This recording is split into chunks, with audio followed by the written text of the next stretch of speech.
আল্লাহ তাআলা তোমার মজলিসে বসে সূরা ফাতিহা, সূরা ইখলাস, দুরূদ শরীফ, আস্তাগফিরুল্লাহ আরো তাসবিহ তাহলিল পাঠ করে খুব পড়াশোনা নিয়ে তোমার দরবারে দোকানা করে হাত তুলেছি। মেহেরবানি করে দোয়াখানা তোমার শাহী দরবারে কবুল আর মঞ্জুর করে দাও।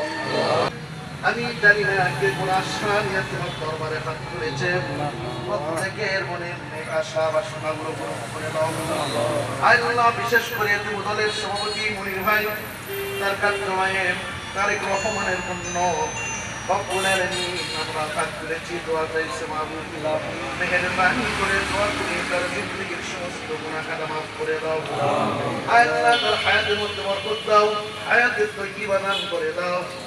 রব্বুল আলামিন দেশকে পরিচালনা করার জন্য এমন টেন্ডেন্সি আল্লাহ পয়দা করে দাও, যার দ্বারা সমস্ত দেশের মানুষ, দেশের মাটি, দেশের জন্য আল্লাহ তাআলা এমন ভাবে দেশ পরিচালনা করার তৌফিক সুযোগ দাও, যাতে করে মানুষ সুখ পায়, শান্তি পায়, সমৃদ্ধি পায়।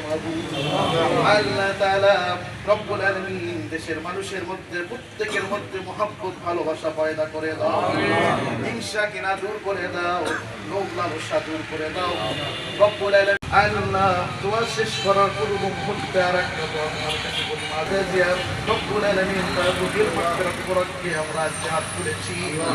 আল্লাহ তার রুহের মাগফিরাতের জন্য আমরা দোয়া করি। রব্বুল আলামিন তার জিন্দেগীর সমস্ত গুনাহ খাতা মাফ করে দাও, কবরটাকে জান্নাতুল ফিরদাউস বানায় দাও, আযাবের ফেরেশতা উঠাইয়া রহমতের ফেরেশতা বক্সায় দাও, জান্নাতের সমস্ত নাজকে আমল দিয়ে ভরপুর করে দাও।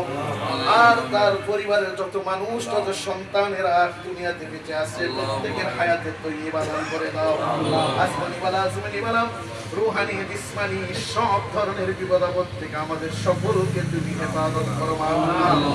سبحان ربك رب العزة عما يصفون وسلام على المرسلين والحمد لله رب العالمين.